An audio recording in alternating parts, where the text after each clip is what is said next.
जय जगन्नाथ सांगमानी welcome back to the channel. आशा करुँचे आपण मैंने समस्ते बहुत भल थे। यहाँ तो आप देखिपे ये हूँ रसुलगढ़ स्क्वायर छक। तो ये वर्षा पूरा नादुची माने झिपझिप वर्षा पकाऊँच पूरा केत जोर हो जाए धीरे हो जाए चलती। मु बाहरी पूरा ट्यूशन जावाई विंटर प्लस रेन माने स्वेटर विथ रेनिकोट। बट जेहेतु बहुत जोरे वर्षा पकई तो आम ट्यूशन जापारनु आम जा पहुँची जाइछु बाणीबार सत्संग मंदिर रे। कहीं आज आमर सत्संग मंदिर को पूज्यपाद आचार्य देवकर एवं पूज्यपाद अविन दादांकर आगमन अच्छी। तो मु किंतु ट्यूशन जाइए आसला परे दर्शन पाई आसता। बट जेहेतु वर्षा है ठाकुर बोधे इच्छा अच्छी तो मु पलि आसली मंदिर को।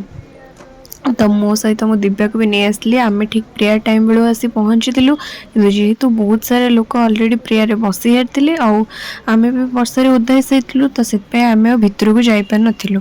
तो बाहर आम छिड़ा तो से आप देखिपे प्रेयर सरला लोक मैंने भी एठारे बहुत सारा उपस्थित अच्छा माने ठाकुर पाखे प्रणामी देके जीवे। तो से बहुत जन ये उपस्थित अच्छा आम भी ये उपस्थित अच्छु कि भितर को जापारनु ओदा हो जाइछु पूरा। तो बाहर से छिड़ाईचु प्रभु को प्रणाम कर सारूँ। तो आपण मैंने देखिपे आज सबू लोक मन भितर पूरा उत्कंठा भरी रही केतेबेले से आचार्य को दर्शन करेंगे। तो से समस्त मन पूरा गोटे अतृप्त माने खुशी घूरी बुलची।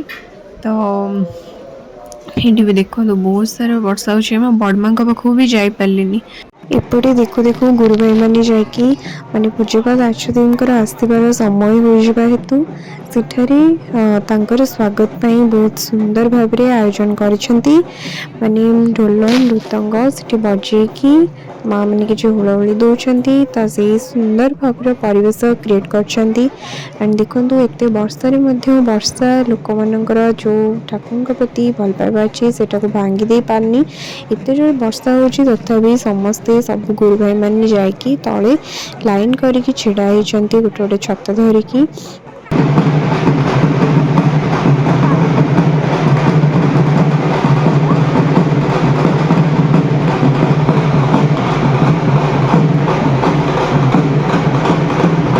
यापर एठारे ठाकुरंकर आलती आरंभ हो सारी।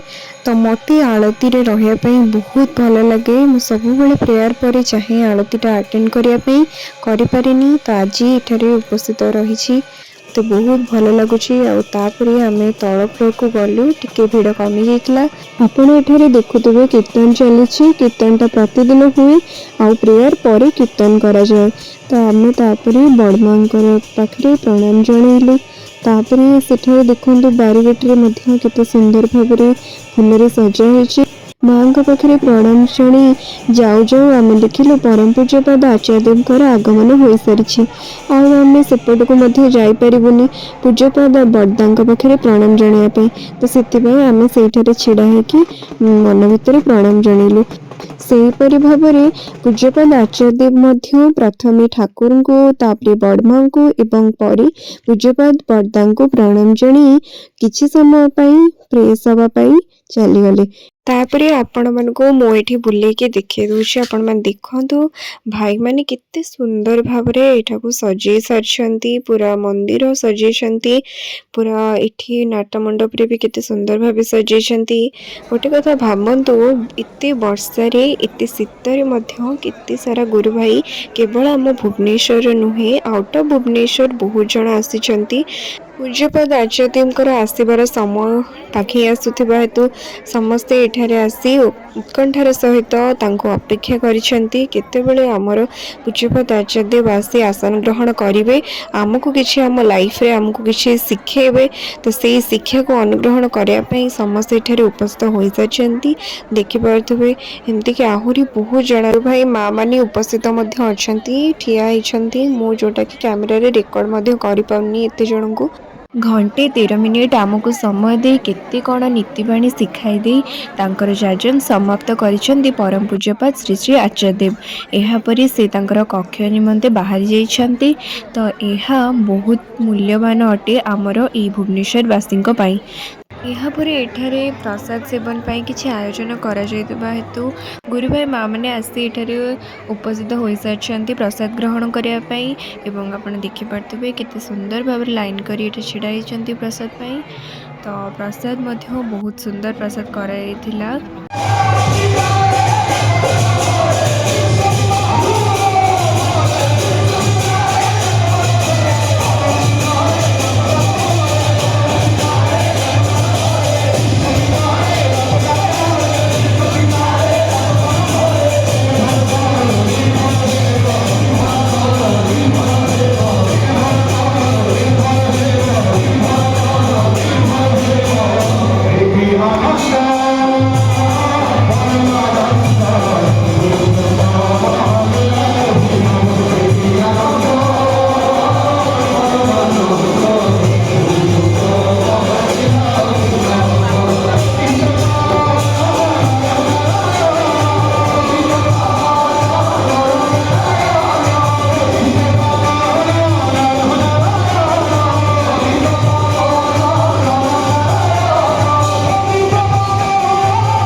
ସର୍ବଶେଷରେ ସମସ୍ତଙ୍କର ମଙ୍ଗଳ କାମନା କରି ପରପିତାଙ୍କ ପାଖରେ ପ୍ରଣାମ ଜଣାଉଛି। ରହୁଛି। ଜୟ ଗୁରୁ।